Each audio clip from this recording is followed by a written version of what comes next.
And hello, everyone. Hello, Eileen. Hi. Hi. Hello, everyone. Welcome to the 2020 series presented by the New York Film Academy. The 2020 series are conversations with creative visionaries about craft, creativity, and collaboration.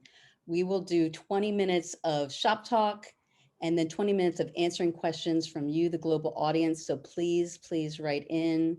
We are always curious of what you guys are thinking and also how we can support your filmmaking endeavors. Today I have an amazing, brilliant, awesome filmmaker, also a wonderful friend, Eileen Cabiling. Hello, Eileen. Hello.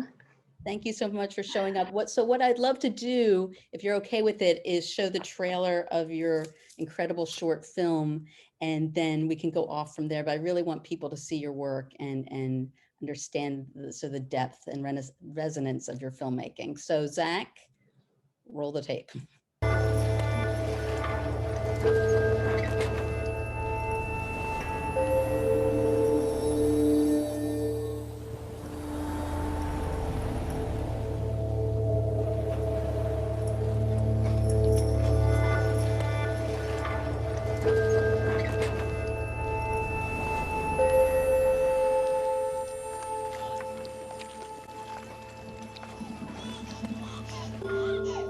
Ang dagat na walang mahuli ay isang palengkeng walang isda. Tulad ng pitakang walang pera. Hanlet, di mo na naman ako babayaran. Sumbong kaya sa mga vigilante.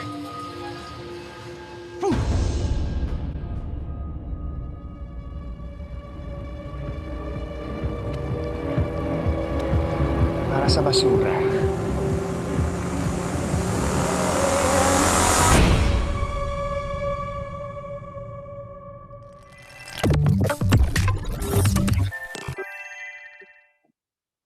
Bravo, yay. That is just, it's just so beautiful and artistic and even incredibly with the trailer, I really got the sound design and the depth and sort of it was so interesting and intense. And I first want to know, like, what was your path to this story and why? My path to this specific story, the story itself was inspired by an Al Jazeera report that they were interviewing fishermen, and this one fisherman was saying that he has been on the side dumping bodies for, I guess, authorities in the current administration's drug war, and how he had already dumped like 20 bodies, I believe. And then he came across a body that he had to dump of someone he knew. And that really struck me, first of all, with just what's happening in the Philippines with the killings. Just to put some context in that, Duterte, the president, the current president, when he became president in 2016, one of his big promises was to eradicate the drug problem. And so they went right into a pretty bloody drug war. And it's definitely a human rights, human values situation where they were just, it was a killing spree at first. Anyway, so for me, what really struck me about the story was it was an opportunity for me to make a short film, to work with that very specific actor who we were already planning a feature film together.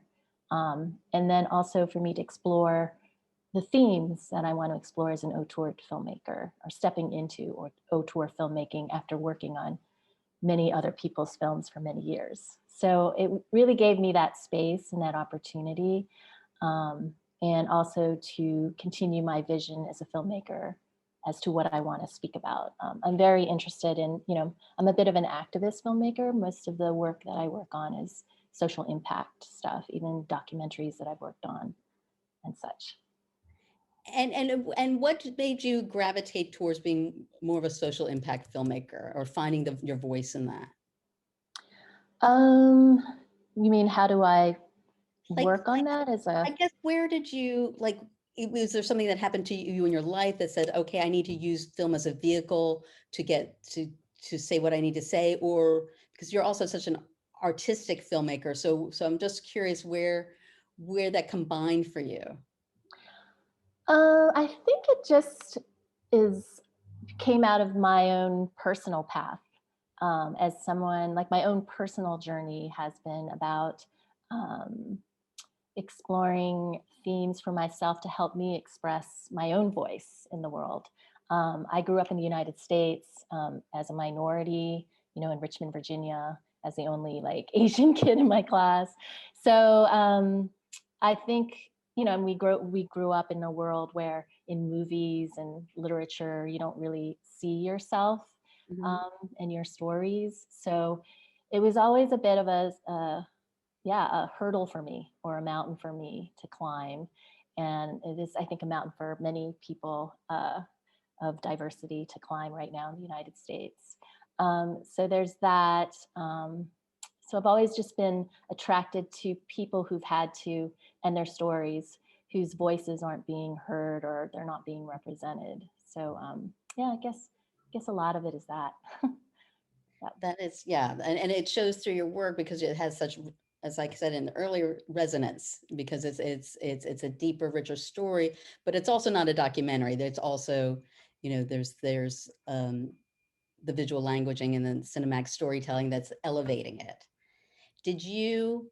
I know, you know, you came up working on all these super groovy 90s, like seminal indie films, like with like, wasn't it with like, was it Todd Haynes or Todd Bill Solon. Solondz? And Yes. I've worked for a lot of indie filmmakers in the 90s. Yeah. I kind of, yeah, I guess when I was, yeah, in New York, it was kind of the indie film scene. So yeah, I worked with Todd Solondz and who else have I worked with? I worked with Michael Apted and Lydia Pilcher um, and Forrest Whitaker. I was his assistant on his first movie that he directed for HBO called Strapped. I think Todd Solondz was Welcome to the Dollhouse. wow. Yeah, and I worked on Buffalo 66, which was an interesting. So yeah, I've worked in those fields. I've worked in the field. And it's interesting because those are such like, that was the start of this cult of these like really interesting, sort of evocative, like we're not looking for an audience filmmaker, we're looking to like just be provocative. What are some of the things you just learned because you were sort of in the trenches with them at the time? I learned that. Yeah, I think that was it was kind of a gift in a way to be around these filmmakers who had such strong voices and wanted to make the films that they wanted to make. Yeah, I mean, I definitely was very struck by Todd Solondz, for example. He's such a eccentric character who really is an auteur filmmaker. And I think during that time it was and it still is to this day, auteur filmmaking, where the films are really coming out as if it's their own personal novel that they're writing.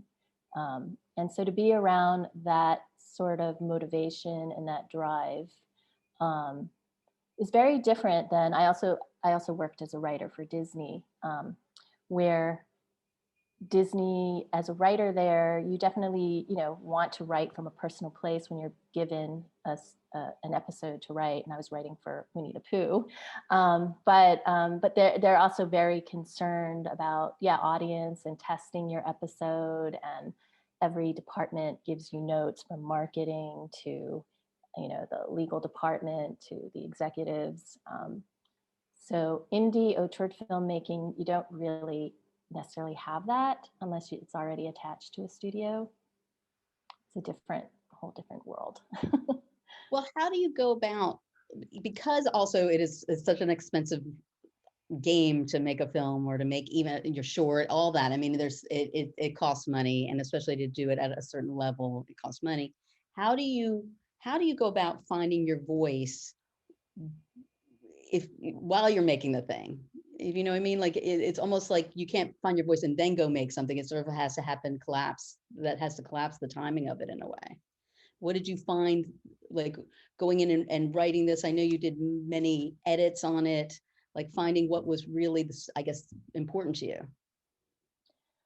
Well, I went in knowing what I wanted to accomplish on the level of what I wanted to explore. You know, I really wanted to explore the question of how can a fisherman dumping bodies for survival because he needs the extra cash.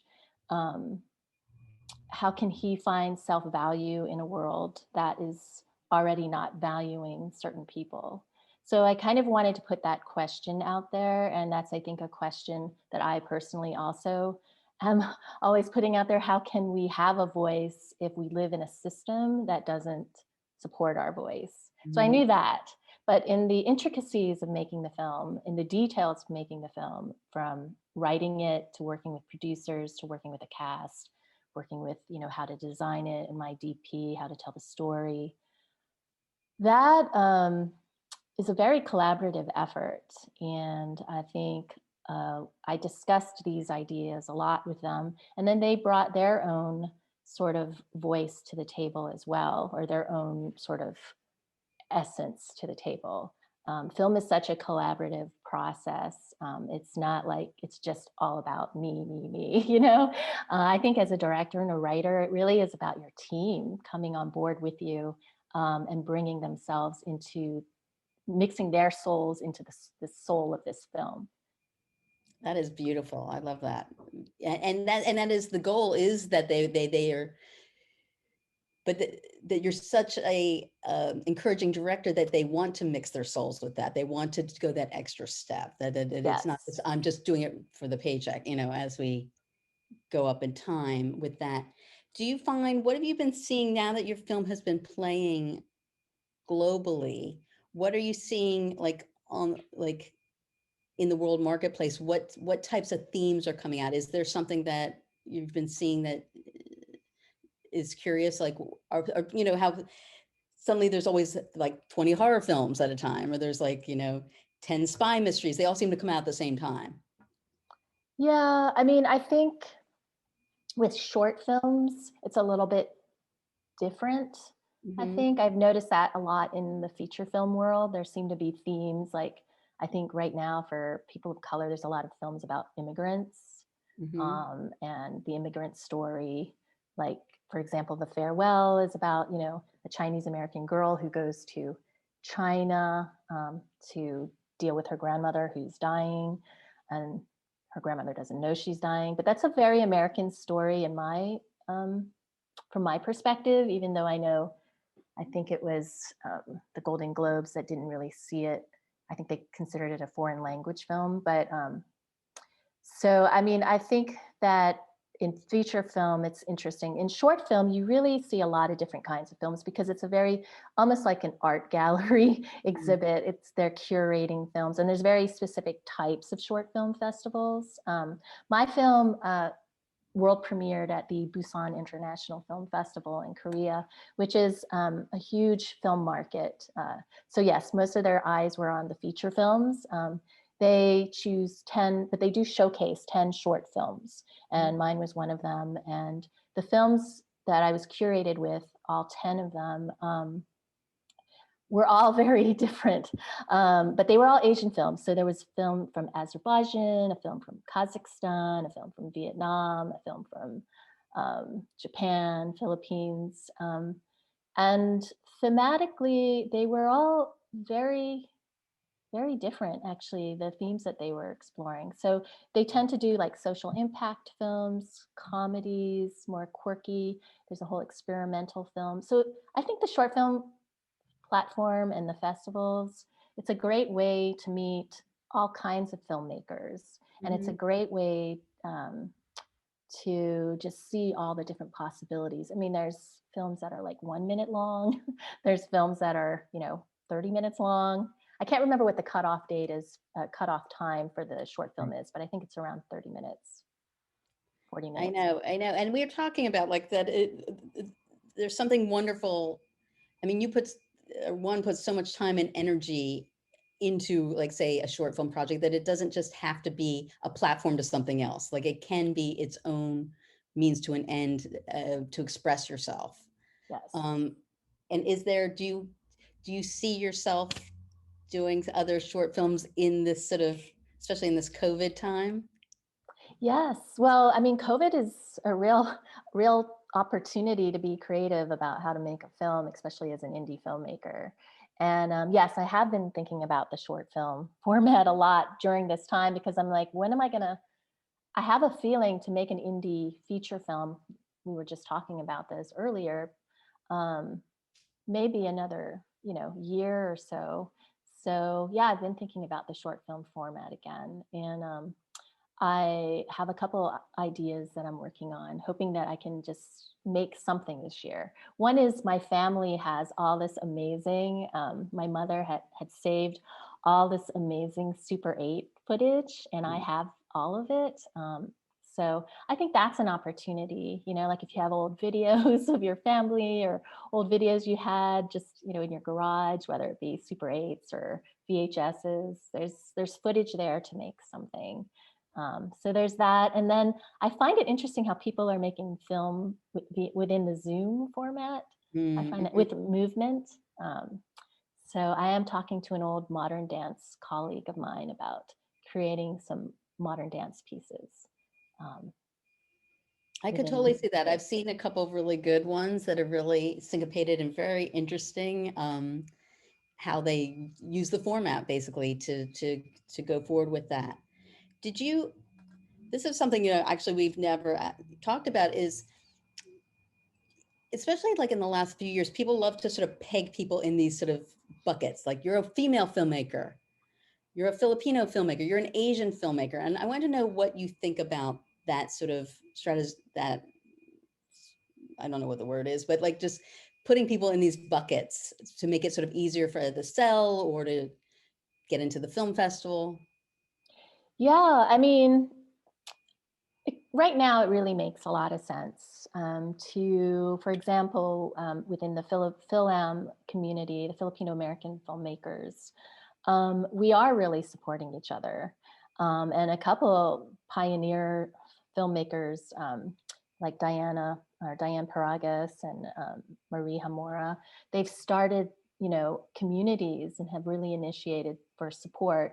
And so that it's not this crab mentality to help get our stories out into the mainstream of films in the United States and globally. So I think it's important, but yeah, of course, it would be nice to us not to have to use the word diverse, right? Or woman, or, Filipino or Asian American. I mean, it would be nice to be able to just see our as diversity as the norm, but because it's not, I think we need constructs to help us get there. I think it's a step-by-step process. No, that's really smart. Yeah. That's really smart. I mean, there is something about like ghettoizing people, but also then we also need numbers to make it universal, basically. Like there is an audience, and how you're going to reach that audience. And there is something interesting in the world now that it's, like in the more new tech where people share code and do stuff like that, it feels like a little bit less like the 90s, which was like, it can only be one cool indie filmmaker at a time. Do you agree with that? Yeah. I mean, I think now, because we live in not such a linear way of screening material and platforms, it's amazing. We can be watching films from all over and have many different kinds of stories.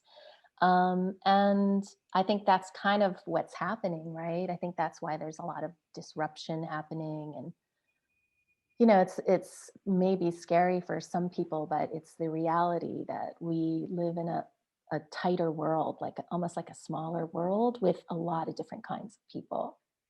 So yeah, it's exciting in that sense, but I think, there's some growing pains for many. As we can see. Yeah, exactly. There's a bunch of questions here. Do you want to get some water? I'm gonna Sorry, I have my juice. oh, goody. So Raphael asks, do you have a preference between fiction and documentary, and why? And what would you say is the advantage or I guess minus when working in each one? Well, with documentary, right before I made my film, I was working for Jigsaw on Death Row Stories. And for documentary, and that I would say is kind of an entertaining doc series, but very compelling and real, but almost indie film-like in process. And then my film, yes, is inspired by true events, but it's definitely fictionalized. I think the difference, obviously, is with fiction, you can you have way more liberties to explore, and in that sense, you can sometimes explore issues that perhaps weren't part of the original situation, and with documentary, I think you do, I mean, it depends on the kind of documentary, but you do want that integrity of it being as factual as possible and as true to what is really there. But it depends on the documentary, right? Like reality docs are a whole other. Exactly. But, you know, look at Errol Morris and he goes way creative, which has always been inspiring with documentary, taking that out of just, it has to be a fixed, you know, talking head and then a reenactment. And it goes to a whole. Yeah. Yeah, I guess within the doc world, there are different realms of documentary as well. You know, like there was documentary that a colleague made of mine out of the Philippines that's getting a lot of attention, I think winning a lot of great awards. And she made it mostly off of stock footage, you know, and interviews that she had made. And it's about the Yolanda typhoon. And I think that was very creative, but it really gave you a sense of how people were affected by that typhoon. But it was really, yeah, a lot of just footage that already existed. And then she did interviews, and I think she chose one and made it a story, you know, like a personal story about, yeah, that's really cool. I mean, whereas something like Death Row Stories, we're actually taking cases and trying to humanize the case. You know, people who have been put in on death row, you know, they've been exonerated because they were never guilty. And it seems like there's many styles, and you know, I know from you also coming from a writer, the theme is important, and what we're saying below the, say, plot. How do you have any, how do you go about starting to create your story? Do you have advice for people how they could, like, how do they get into telling their stories, or even knowing what that theme would be? You know, I think a lot of it is everything is a process, and I think it's about brainstorming at first and not putting yourself, not putting everything that you think about in stone. It should be fluid and flexible, your ideas. So, you know, if you want to write about motherhood, or, you know, being, you know, a single woman, or if you want to write about, you know, what it was like to be in the army or about war, you know, a lot of it is just treating paper or treating your laptop as a sketch pad at first. Because I think sometimes we tend to get scared if we put our ideas down on a piece of paper, that has to be it. And then that can be very paralyzing. But when it comes to thinking about my own themes in life, a lot of it is like just journaling about things that I care about, or hearing other people's stories, or what's happening in the world, or what's happening to me personally. Because a lot of times you may come across something like my short film where it's like, what do I have in common with a fisherman, right? But what did resonate with me with the fisherman was that he was put in a situation where he's super stuck, because he has to survive, but his voice doesn't really matter, because he's living in a system that doesn't really support him. You know, he's part of the marginalized. So I can understand that, actually, or at least put part of myself in that situation, because I've felt that way many times in my own context. So I think characters are so important these days as a storyteller, because maybe because we're so big now, so how do we find the universal in an individual? And how can, and it can be such a different individual, but what do we all still have in common? So yeah, I believe in character sketches. I think my short film is really a character sketch. Do you Really do is. a lot of research? I do, yes, at And least for my films. yeah. Yes. I mean, unless it's a personal story, which I have a few of those. The ones I'm working on now, I do a lot of research because I gain a lot from hearing stories and hearing people's journeys and their arcs, and their struggles, and also it kind of personalizes it, it concretizes it for me when I see footage of people talking about their stories. And even though they might not be a character in my film, there's something about their essence or, that could hit the page. And how do you go, like, what type of research do you do to be more? I interview. I Mhm. interview people a lot. So right now I am developing another film about drug rehab in the Philippines. And so I'm just really interviewing a lot of people who have moved through that experience. Drug rehab is a very new thing in the Philippines. It's a very new concept, new idea. Um, so I've been really just talking to the people who've been moving through it and who have been trying to create that for the Filipino people that are that are addicted to drugs. And then same thing, I'm writing a kids movie right now for another company, and I went and interviewed a lot of the kids in this world, in this situation, where they want the story to be told, and just hung out with them. Yeah, I believe in that. I just, that's the kind of writer I am as well. Well, it also gives then you can be free because you don't have to make it all up by yourself either. It is a really good, like, not a shortcut, but a good pathway, because Yes. otherwise then it's like you really are starting from a white page. Yeah, whatever you can do to get inspired to create, right? And a lot of people, at least for me, and I know a lot of my colleagues, it doesn't come from just me, you know. And I think that's the same thing when you make a piece.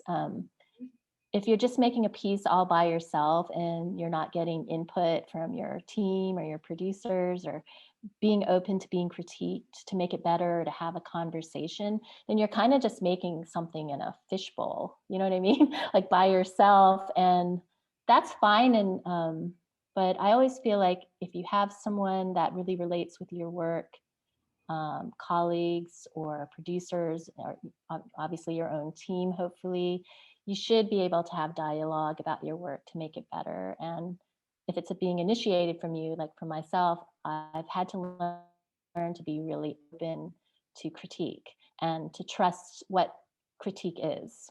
And a lot of times critique could be that they're just not seeing it, or they're not understanding something, or it's not clear enough, or it could be that it's just not their kind of film. There's that too. And talk to me about critique, because we've talked about that before, and it is an art form to give critique and also receive critique. Yes. And I would love to hear what your thoughts are on both. I think giving critique is, well, the way I give critique is I just try to look at the work itself and be honest about my own resonance with the piece, what I think is working or not working, or mostly on a lot of times a craft level, on a technical level. When it comes to what they're writing about, that depends, on the relationship, who I'm critiquing for.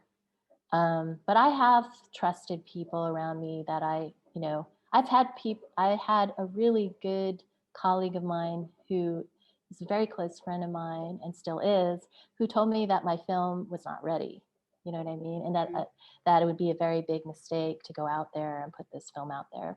And I wasn't offended at all, because I know that what I really appreciate about that is because she watched me make that film and she saw my struggles with it.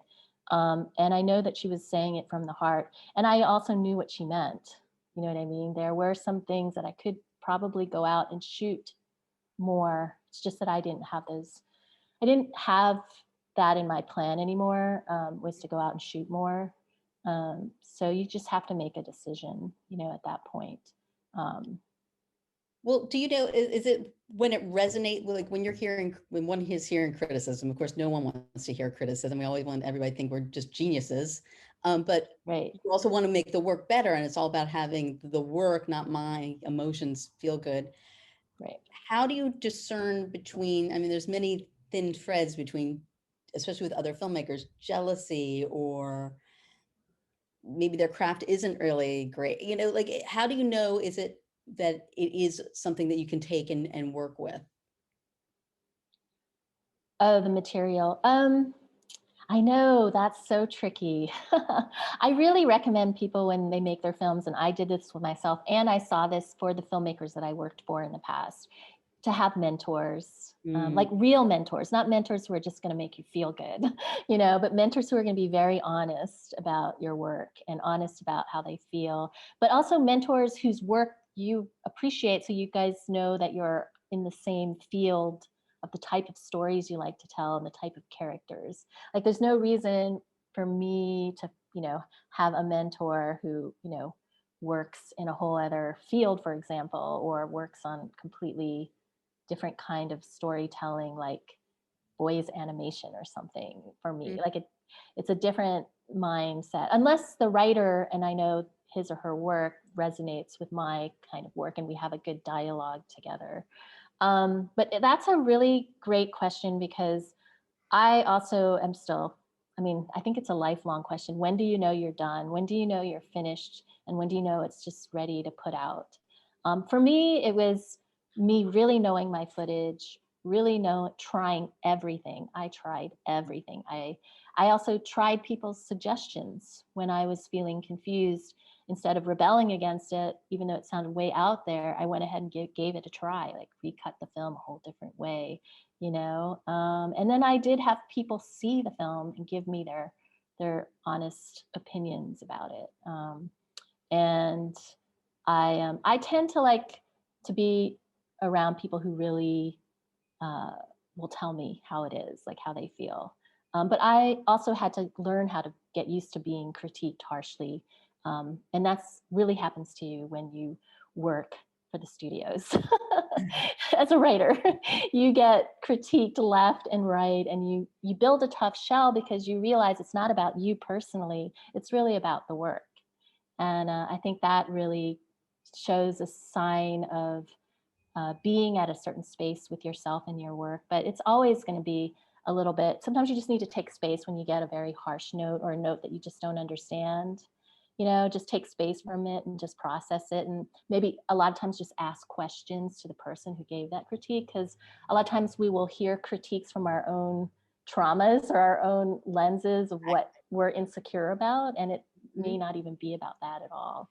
So yeah, it's definitely an art form. Critiquing and it's a great point, Eileen, about you made about asking when you're getting a critique. This is a very specific point that I think is wonderful, is when you're getting a critique, asking questions about it.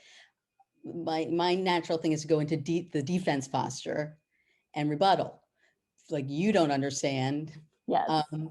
Which is not making the work better, but there is that fine line. And full disclosure, Eileen and I both went to AFI, is like, for the cinematographers, we're always like the keeper of the image. And that's what we're trained to do, is like, you don't cheapen out on the image. And so sometimes it's, when you hear notes more now, is your instinct to protect the work first?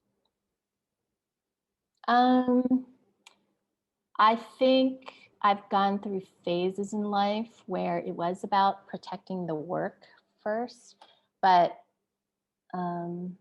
yes, I mean, you want to protect the work and make sure, but you kind of have to trust that you're already protecting the work by listening to the critiques and realizing that you can take some and leave the rest. You know what I mean? Take what you think works for you and works for the piece.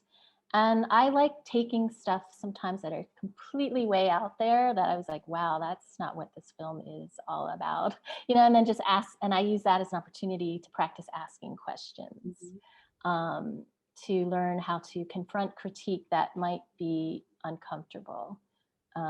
So, because again, it's a collaborative process, storytelling. And it also, it helps me learn to get to know my own story, because I think we learn our stories as we make the piece, all the way until when you're showing it out in the world, all through the editing process, the writing, the shooting, you know, casting. You learn about your characters more when you're casting as well. And after you have that actor in front of you, you know, bringing himself to the table and his ideas. And are you like, what are some of the directors that you like looked up to or admired? And did you try to take on some of their, I don't know, sensibility or? Yeah, I mean, I really love Andrea Arnold's process. Yeah, Why I is think that? what's so great, well, like for example, American Pie, I know that she had an essence of a story or an idea of story with that article that she had read about kids that were selling magazines around the US. But then she just went traveling around the US and wrote the story that way, physically going to these locations and spaces and finding her actors on the beach in Florida, you know, and just, I believe I work that way as well. Like I believe that as I step forward, the story will come to life and make sense. So as I start putting ideas on the page, or for example, with Basurero, this short film, I definitely started shifting things as I was visiting, you know, the fishermen and hanging out with the fishermen, and also visiting where they live, and then also envisioning the day of this fisherman, you know, moving through the slums and going into the nightclubs at night where they hang out. And I just, you know, I think it's a very organic process. So yeah, I mean, I know in writing, for example, in the training of writing, you know, a lot of times there's tools to try to get to the drama of it, right? So like, what's the irony in your log line, and what's his problem, and what does he want? And that's all very important to have. But sometimes also you want to feel your story, you want to feel it out and organically let it hit the page. And a lot of times those questions will be answered. But it's really about finding your own process and then just trusting yourself, you know, trusting that it's perseverance too, not giving up. A lot of it, a lot of A it. lot of There it, is, yeah. based on that, going off of that, John and Josh ask, and this is an interesting question, how do you make hard decisions in the middle of a film? Shooting or editing? Yeah. I think they're all hard decisions, and it's all the time. It's not even Yeah. one time or Well, another. shooting, when you're on the set, as you know, you have a very time constraint, um, and budget constraint. Like you have to finish your day, or else, you know, everyone will get pissed off at you, or you'll go into overtime, or you know what I mean, or everyone will like be like not know what they're doing because you haven't made a decision. Um, what I do is, well, with shooting, what I've done is I just, again, go in knowing the scene that I'm shooting, having a plan. I mean, being super prepared. As you know, a director has to be super prepared for any, because if you have a very clear plan of how you're going to run that day and what you're going to shoot, um, you know you have that at least, because everything is not going to go according to plan.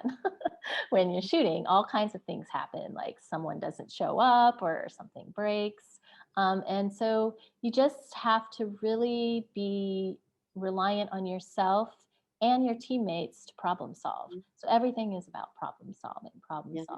With editing, if you have the luxury, sometimes it's good to take space, I think, from your edit, because it's like writing too. You know, you've seen it so many times, and then you're just like, I just got to get it done. I got to get it done. But you kind of know in your gut that that's not the answer, but you're just going to make it happen. But sometimes if you just take a step back, take a couple days off, a week, maybe a month if you can, you know, the answer will really come to you. Totally, Yeah. totally. You're giving time for your subconscious and your subtext to reveal itself. Yes. Because as we know, time is really wiggity these days, and especially how much time it's going to take something is really what you're talking about is feeling into it makes a difference than forcing it.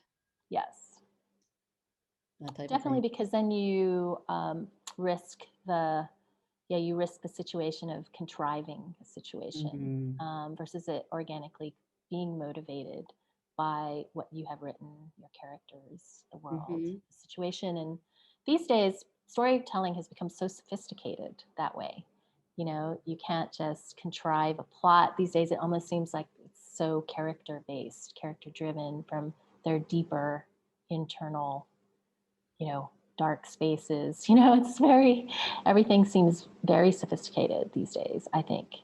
That's a great way to storytelling. Yeah. How do you, okay, so we're coming to the end, sadly. Where can people, maybe your Instagram, where can they find you or follow you or? Oh, well, my film mostly. So there's at Basurero Film on Instagram, and there's at Basurero Film on Facebook. And then there's also the basurerofilm.com.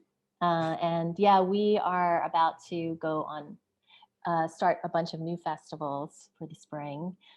We just did a bunch over the fall. And I have my own, which is Eileen Cabiling on Facebook and Eileen Cabiling on Instagram.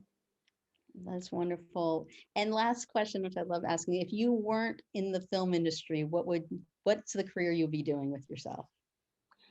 I think I would be probably a painter. You know, I think that's how I make films and that's how I write films. And so I love the idea of, creating images and they just start to come to life with a paintbrush. But then I also have this drive to just put out questions in the world and start looking at things underneath the surface of our state of humanity, human value and human rights. That's a big passion of mine. So I don't know how, I guess there would be a way to do that through painting. Whole new thing. Well, thank you so much. This has been so fun. You're so wonderful.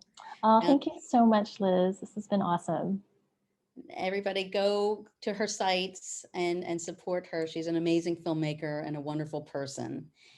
And thank you, New York Film Academy, for sponsoring the 2020 series. And everybody be safe and be smart. Bye.